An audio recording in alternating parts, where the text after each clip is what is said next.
ETV Urdu पर अगला programme. इस प्रोग्राम को पेश करने में ताउन कर रहे हैं Shri ultra red oxide, Bharat का एकमात्र जंग रोधक सीमेंट।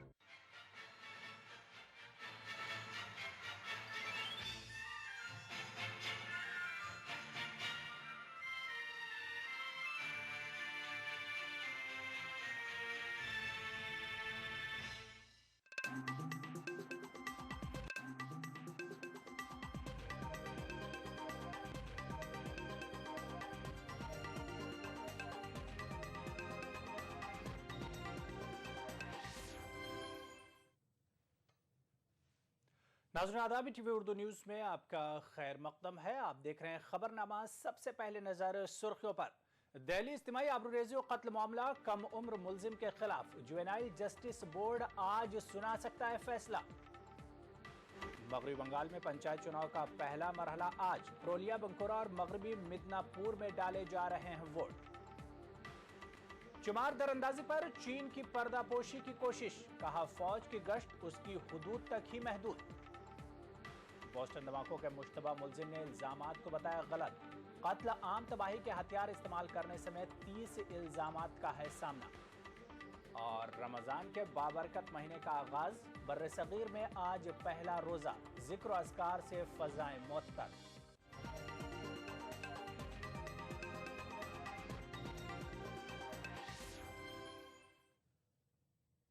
16 दिसंबर के दहली इज्तिमाई आबरूरेज़ी और कत्ल केस में आज का दिन इंतहाई अहम है। जुवेनाइल जस्टिस बोर्ड इस केस के कम उम्र मुलजिम के खिलाफ आज अपना फैसला सुना सकता है।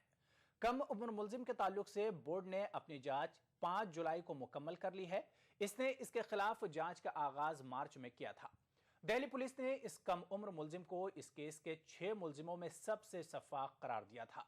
यह कम उम्र मुलजिम गुज़िश्ता महीने सिन बलूगत को पहुंच गया है और अगर बोर्ड इसे कसूरवार करार देता है तो उसे ज्यादा से ज्यादा 3 बरस की सजा होगी।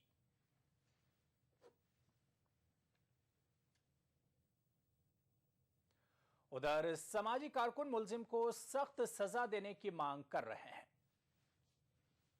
तो यही उम्मीद करते हैं कि उसे भी उतनी ही सजा होनी चाहिए जितनी कि बाकी के मुलजिमों को हो रही है। क्योंकि ये कह के कि वो जुवेनाइल है उसको छोड़ देना ये सरासर गलत है। क्योंकि अगर वो जुवेनाइल है और इतने बड़े अपराध में शामिल है, कहाँ से जुवेनाइल हो गया? वो उसका दिमाग जो है, उसका मेंटली ही इज करेक्ट, उसका दिमागी तौर पे वो पूरी बालिग हो चुका है। तो मैं नहीं समझती हूँ कि उसको एक बच्चे का दे के जुवेनाइल समझ के उसे छोड़ देना चाहिए या सजा खत्म कर देनी चाहिए। रुक करेंगे मगरबी बंगाल का, जहां पंचायत इलेक्शन के पहले मरहले के लिए आज वोट डाले जा रहे हैं। प्रोलिया, बांकुरा और मगरबी मिदनापुर अजला के तकरीबन 75,25,646 उम्मीदवारों की किस्मत का फैसला करेंगे। ये तमाम इलाके हालिया अरसे तक नक्सलियों के जेर असर रहे हैं। कुल 10,038 पोलिंग मराकज कायम किए गए हैं। पंचायत चुनाव के मामले पर ममता हुकूमत और रियासती चुनाव कमीशन के बीच टकराव रहा है। टकराव की एक वजह रमजान में पोलिंग भी है।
सब नंबर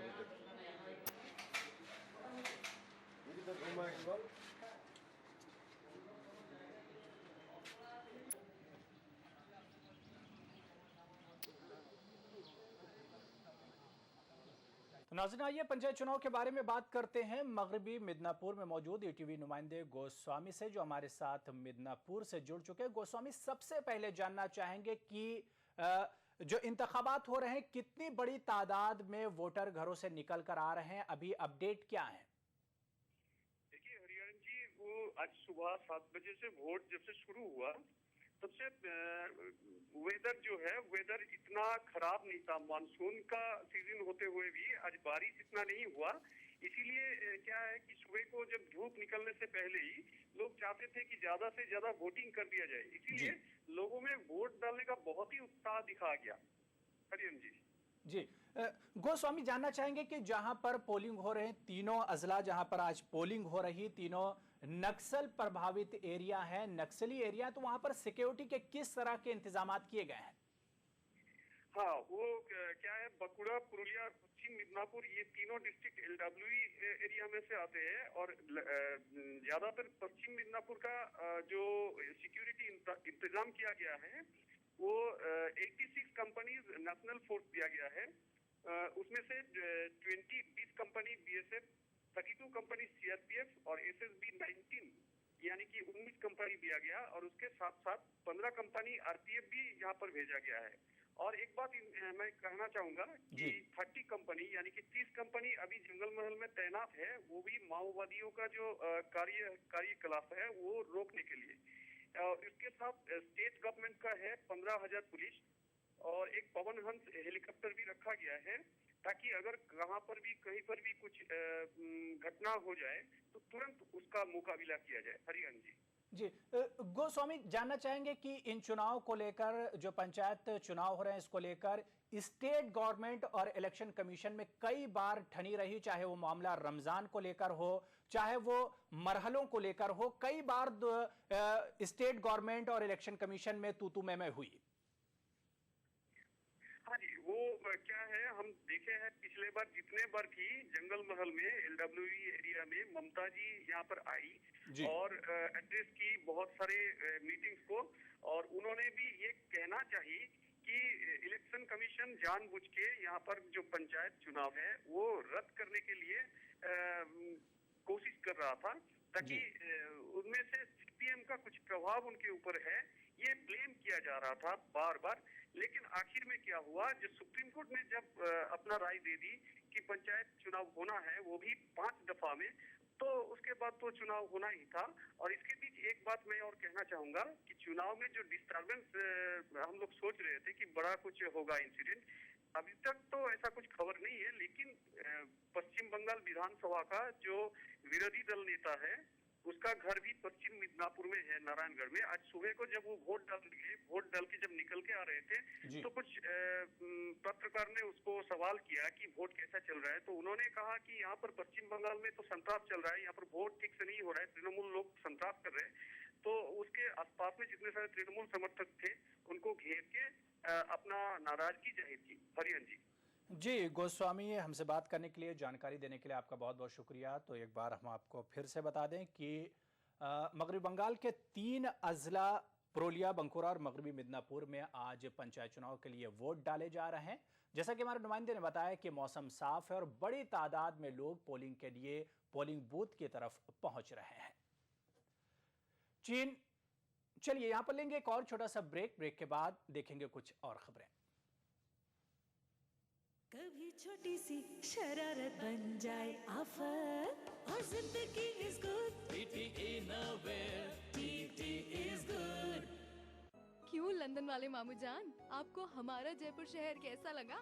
4 सालों में तो जयपुर की रंगत ही बदल गई। लंदन में तो मैं सोचा करता था कि तुम जयपुर की खामखा तारीफ करती हो, वही अब तो तुम्हारा जयपुर मेट्रो सिटी बनता जा रहा है। चौड़ी सड़कें, फ्लाईओवर्स, अंडरपास और लो फ्लोर बसें, world class signages, foot overbridge, railway overbridge और चौराहों पर अंडरपास, और भाई खूबसूरत घाट की घूनी सुरंग के बारे में तो मैंने ख्वाब में भी नहीं सोचा था। और हाँ, रामनिवास बाग की जमींदोज पार्किंग, ये तो शायद मुल्क की चुनिंदा पार्किंग में से एक होगी। सब कुछ उम्दा, काबिले तारीफ, अजमत की शानो शौकत भी निखरी है। खोले के हनुमान जी का मंदिर, पुरानी तारीख के दरवाजे, चौराहे और भी खूबसूरत हो गए हैं। Garden theatre, Smritivan, central park, music fountain को देखकर तो भाई मजा आ गया। अरे मामा जी, अगली दफा जब आप जयपुर आएंगे तो आपको metro rail, ring road, Jaipur international centre जैसी और भी बेहतरीन चीजें देखने को मिलेंगी। जयपुर हमारी शान है, इसके शान शौकत की हिफाजत करें।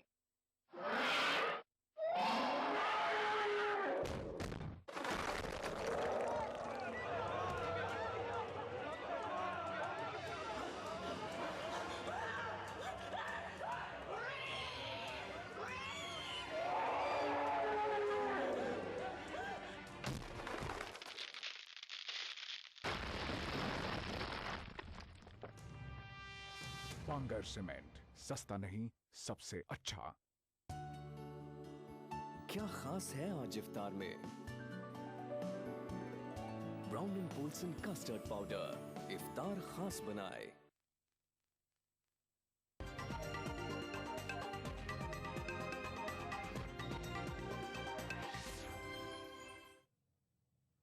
ब्रेक के बाद बात करेंगे वर्ल्ड पॉपुलेशन डे की। आज आलमी यौम आबादी मनाया जा रहा है। इस मौके पर दिल्ली में वजारत सेहत और गैर सरकारी तंजीम जनसंख्या स्थिरता कोष की जानिब से the walk towards population stabilization का इनेकाद किया गया। मरकजी वजीर सेहत गुलाम नबी आज़ाद और दिल्ली के वजीर सेहत AK वालिया ने हरी झंडी दिखाकर वॉक का आगाज किया। इस मौके पर मरकजी वजीर सेहत गुलाम नबी आज़ाद ने मुल्क में बढ़ रही आबादी पर तशवीश का इजहार किया।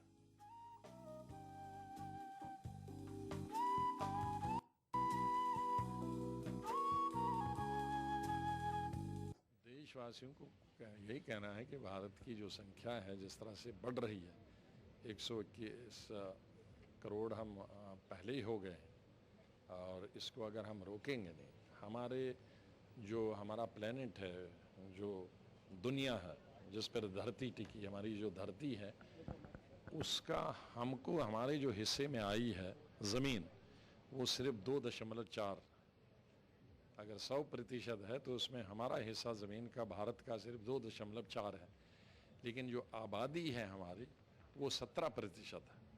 तो मतलब है कि 2.5% पे 17% आबादी है।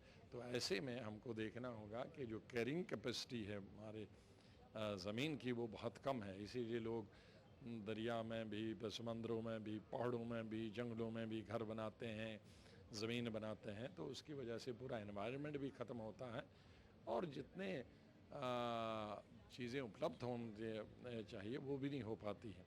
तो इसलिए देशवासियों को इस बात करेंगे चीन दरअंदाजी की। चीन ढटाई पर उतरा हुआ है। उसने चुमार सेक्टर में दरअंदाजी की अपनी हरकतों पर पर्दा डालने की कोशिश की है। चीन के मुताबिक उसकी फौज की सरगर्मियां उसके हुदूद तक ही महदूद हैं। वाज़ेह है कि चीनी फौज ने चुमार सेक्टर में 17 जून को दरअंदाजी की थी और निगरानी के लिए नस्ब कैमरे भी तोड़ दिए थे।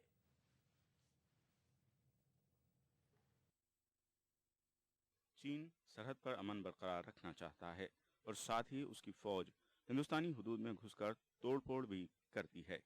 ये दोहरा अमल चीन के कौलो-फेल में तजाद का मजहर है। फौज की हरकत से चीनी क़यादत बेखबर तो नहीं हो सकती, लिहाजा चुमर सेक्टर में PLA की ताज़ा दरअंदाजी की खबर पर उसका रद्द-ए-अमल फौज की दिफा में आना खिलाफ तवक्को नहीं है। 情况我也看到了有关的报道，但我不掌握有关情况。但我想说的是呢，中国的边防部队一直在中印边境地区的实控线中方一侧进行巡逻。当前中印边境地区的形势总体是稳定的，双方就在边界问题最终解决之前，不应单方面改变。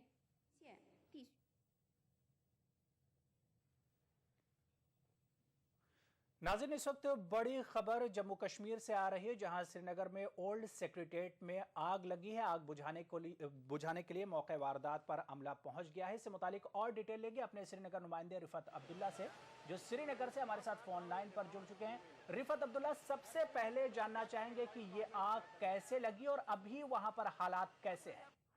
देखिए हुरैरा, मैं आपको बता दूं कि ये ओल्ड सेक्रेटरीट में आग लगी है, बल्कि नई सेक्रेटरीट की पुरानी इमारत में जो है, ये सिविल सेक्रेटरीट की पुरानी इमारत में आग लगी और आग इतनी भयानक है कि तकरीबन 1-1.5 घंटा हो गया, लेकिन अभी आग पे काबू नहीं पाया जा रहा है। क्योंकि ये जो इमारत है ये वुडन की है, ये लकड़ी की इमारत है, तो इसमें जब आग लग गई तो वो हर तरफ से फैल गई और इर्द गिर्द के जो चंद मकानात हैं उनको भी अभी जुज़वी नुकसान पहुंचा है।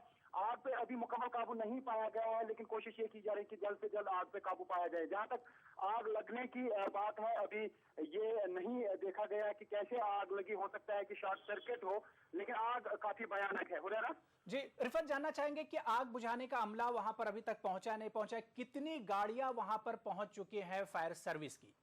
देखिए, मैं बता दूं कि ये जो सिविल सेक्रेटरीट है और फायर सर्विसेज का जो हेडक्वार्टर है, इसमें सिर्फ 40-30 मीटर का फर्क है, बिल्कुल पास में है। तो हर तरफ से फायर ब्रिगेड लगे हुए हैं, गाड़ियां लगी हुई हैं और ये तादाद लगाना बड़ा मुश्किल है इसका कि कितनी है। तकरीबन 8-10 गाड़ियां लगी हैं हर तरफ से, जहां से भी मौका मिल रहा है उनको पानी फेंकने का, हर तरफ से पानी फेंका जा रहा है। कोशिश की जा रही है कि जल्द से जल्द आग पे काबू पाया जा सके, लेकिन फायर ब्रिगेड के अमले की जहां तक बात है, जो ही आग नमूदार हुई तो बहुत जल्द वो पहुंच गए और हर तरफ से आप इस वक्त आवाज भी सुन रहे होंगे, फायर ब्रिगेड की आवाज आ रही है और जहां से भी मुमकिन हो पा रहा है फायर ब्रिगेड की जो लेटेस्ट गाड़ियां हैं उन्हें बुलाया जा रहा है ताकि आग पे काबू पाया जा सके। क्योंकि मैंने पहले ही कहा कि ये जो इमारत थी, ये लकड़ी की इमारत थी और यहाँ पर लकड़ी की इमारत होने की वजह से इसमें बहुत जल्द आग लग गई और हर तरफ से आग फैल गई। जी रिफत अब्दुल्ला, आमतौर से देखा यह जाता है कि इस तरह की जो अहम इमारतें होती हैं, बिल्डिंग्स होती हैं, चाहे वो सरकारी हों या गैर सरकारी हों, वहां पर आग बुझाने के इक्विपमेंट्स का इंतजाम रहता है ताकि इस तरह की जो वारदात हों या इस तरह के हालात में शुरुआती तौर पर उस पर काबू पाया जा सके। तो क्या इस बिल्डिंग में, सेक्रेटेरिएट में किसी तरह आग बुझाने के कोई आलात या इक्विपमेंट्स मौजूद नहीं थे? देखिए, आला तो कई जगहों पे सिविल सेक्रेटरीट में विजिबल दिख रहे हैं, लेकिन ऐसा लग रहा है कि काम नहीं कर रहे हैं। अगर काम कर रहे होते तो शायद आग इतनी तेजी से ना फैलती, क्योंकि सिविल सेक्रेटरीट में अमला तैनात रहता है और हर जगह सिक्योरिटी होती है और ऐसा नहीं कहा जा सकता है कि आग बहुत पहले लगी और बाद में अमला पहुंचा। अमला मौजूद था, लेकिन या तो हो सकता है ऐसा कहना अभी कबल वक्त होगा कि कोई साजिश के तहत आग लगाई गई हो या कोई रिकॉर्ड खत्म करने के लिए। अक्सर यहाँ पे जो सरकारी इमारतें हैं उनमें इसीलिए आग लगती है ताकि रिकॉर्ड वगैरह जो है वो खत्म हो सके। अभी ये कहना कबल वक्त होगा, लेकिन ये जरूर एक सवाल निशान है कि ये आग बहुत जल्द क्यों नहीं बुझ पाई और आग लगी कैसे, ये भी एक अभी कोई मामला सुलझा नहीं है कि आग लगी कैसे। लेकिन मैं ये बता दूं कि इस आग में तकरीबन ये वाली जो इमारत है मुकम्मल तौर पे खाकस्तर हो गई है और अभी भी आग पे काबू पाया नहीं जा रहा है। यहाँ पर जानना चाहेंगे कि सेक्रेटरीट के आसपास की जो इमारतें हैं, तो कोई और खास इमारत वहां पर या क्या आग आगे फैल रही है? क्या कुछ मंजर अभी वहां पर आप देख पा रहे हैं? देखिए, ये सेक्रेटरीट का पिछला जो साइड है उस साइड से ये बिल्डिंग थी और उसके इर्द गिर्द तकरीबन 20 मीटर के फासले 10 मीटर के फासले पे जो है लोगों की रिहायशी मकानात हैं लोगों के, तो उनमें नुकसान पहुंचा है। छत वगैरह ने आग पकड़ ली थी, जो वहाँ पे मकानात है 3 मंजिला या 2 मंजिला मकानात जो हैं उन आग लगी थी, लेकिन फायर ब्रिगेड का जो अमला है उन्होंने वहाँ पे पानी फेंका तो वो जो आग है उस पर काबू पाया जा चुका है। हालांकि जुज़वी नुकसान उन मकानात को पहुंचा है, लेकिन वहाँ पे आग को काबू में रखा गया है। जहाँ तक ये बिल्डिंग है, जहाँ तक ये इमारत है सेक्रेटरीट की, सिविल सेक्रेटरीट, उसमें भी आग लगी हुई है और मुकम्मल तौर पे अभी आग पे काबू नहीं पाया गया है। रिफत अब्दुल्ला, एक अहम सवाल यहाँ पर पूछना चाहेंगे कि सेक्रेटरीट कितने बजे खुलता था और वहां पर जो मुलाजमीन होते थे उसके अंदर कितने बजे पहुंचते थे?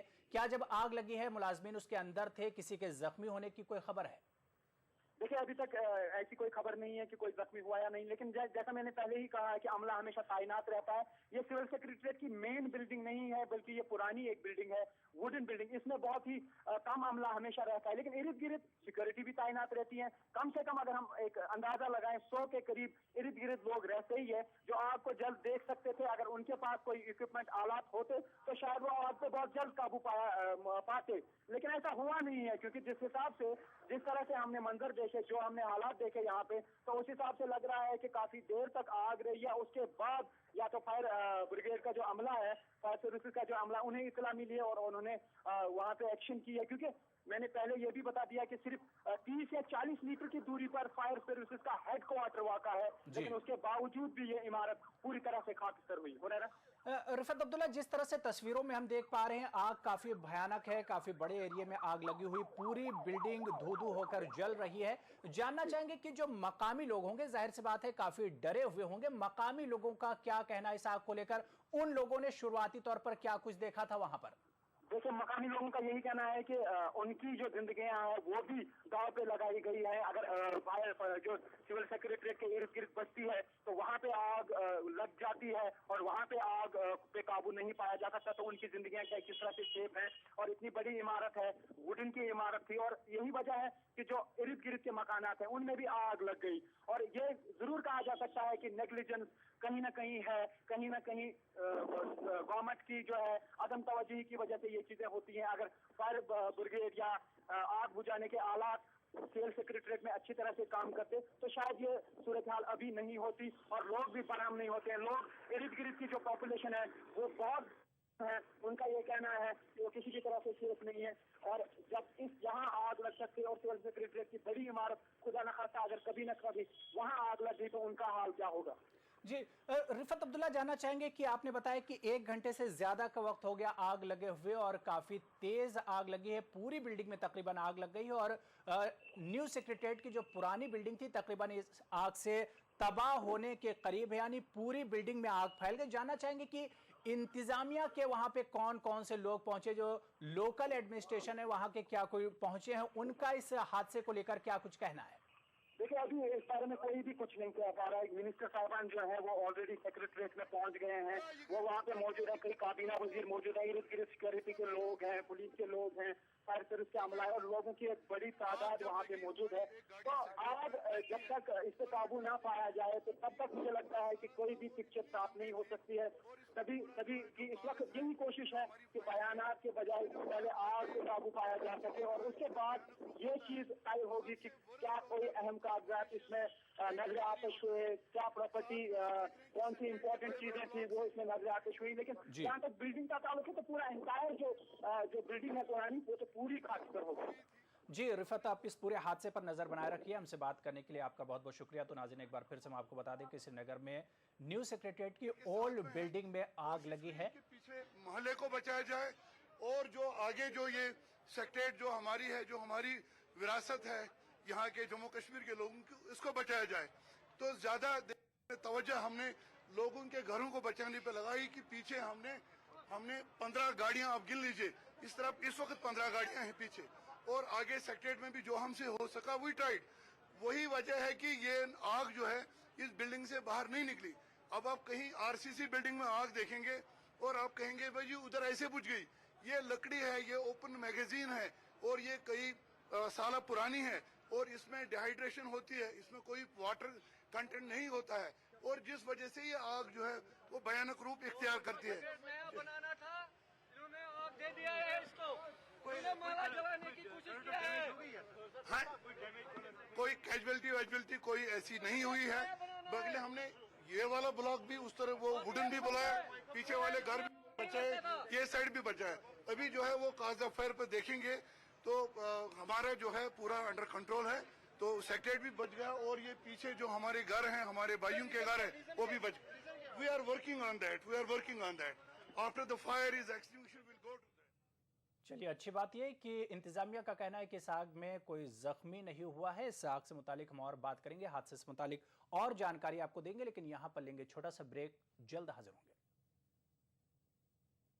Desh Bhagat University, a center of innovation, research and entrepreneurship. International standard UG, PG and doctorate program. Desh Bhagat University, Punjab, your freedom to grow. शहरी समस्याओं के निराकरण की दशा में प्रशासन शहरों के संग महाअभियान के तहत 3 लाख से अधिक प्रकरणों के निराकरण के साथ ही राज्य सरकार का कृषि भूमि के अकृषि परियोजनार्थ उपयोग व रूपांतरण की प्रक्रिया के सरलीकरण हेतु ऐतिहासिक निर्णय। राजस्थान भू राजस्व अधिनियम में नई धारा 90A के तहत भूमि के कृषि से अकृषि प्रायोजन हेतु अनुमति एवं उसके उपरांत भूमि आवंटन हेतु एक बारगी आवेदन करना ही पर्याप्त।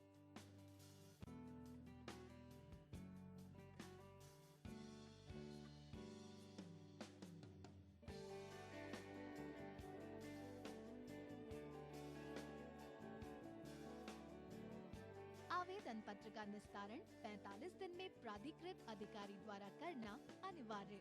ऐसा न होने की दिशा में 3 दिन में उच्चतर अधिकारी को मय कारण के पत्रावली अग्रेषित करने के निर्देश। अब होंगे निस्तारित। नियमितीकरण एवं आवंटन के प्रकरण निश्चित समय में। नगरीय विकास, आवासन एवं स्वायत्त शासन विभाग द्वारा जनहित में प्रसारित।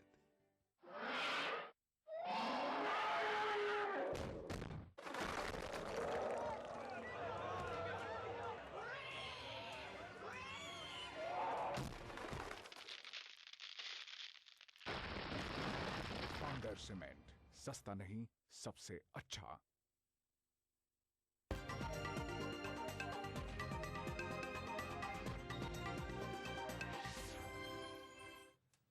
खबर बिहार से है, जहां पटना में बिजली फराहमी निजी हाथों में सौंपने का मामला हाईकोर्ट पहुंच गया है। गुज़श्ता 8 महीनों से टेंडर करने में लगी बिहार पावर होल्डिंग कंपनी के खिलाफ एक निजी कंपनी ने हाईकोर्ट का दरवाजा खटखटाया है। मुंबई की SLAD smart grid solution company ने बिहार पावर होल्डिंग पर कई संगीन नोयत के इल्जाम लगाए हैं।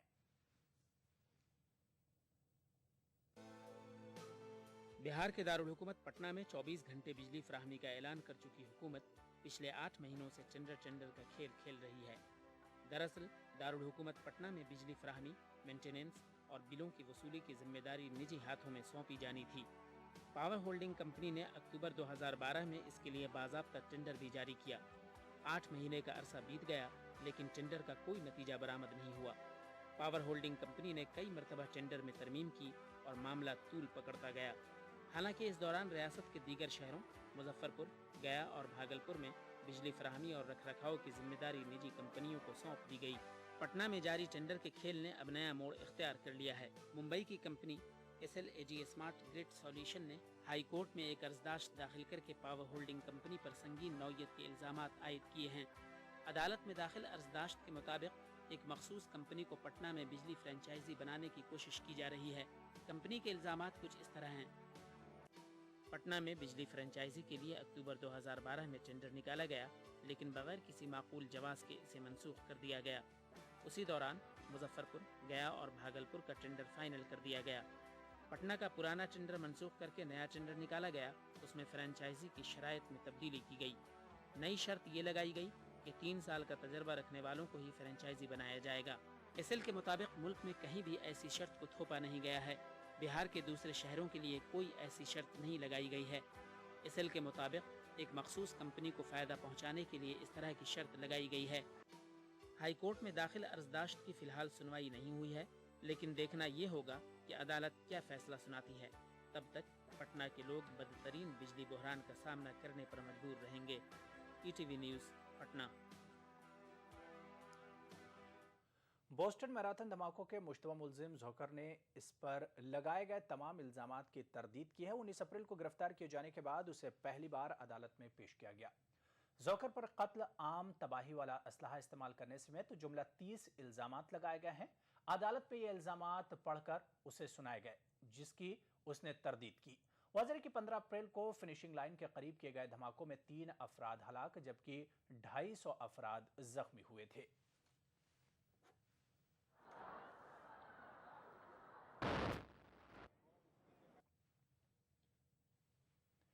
अमरीकी डॉलर के मुकाबले में मुल्की करेंसी लुढ़क रही है। ऐसे में हिंदुस्तानी मईशत के 3 अहम करता धरता अमरीकी सरमायाकारों पर डोरे डालने के लिए इस वक्त अमरीका में है।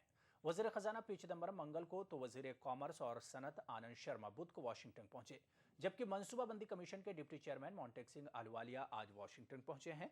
ये तीनों लीडर अमरीका हिंदुस्तान बिजनेस काउंसिल USIBC की मीटिंग में अमरीकी कारपोरेट लीडरों से खिताब करेंगे और हिंदुस्तान में सरमायाकारी के जानिब रागिब करने की कोशिश करेंगे। चिदम्बरम और आनंद शर्मा अमरीकी वज़ीर ख़जाना जैकब लियू से मुलाकात भी करेंगे। वाशिंगटन पहुंचने पर चिदम्बरम ने हिंदुस्तान की पॉलिसियों को तरक्की का जामिन करार दिया है। खबरनामे में फिलहाल इतना ही। आदाब।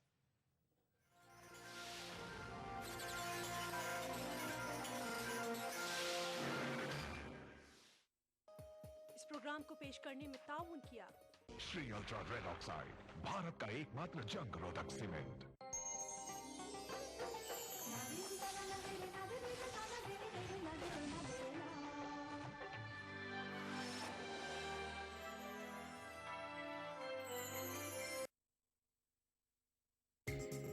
ETV उर्दू पर अगला प्रोग्राम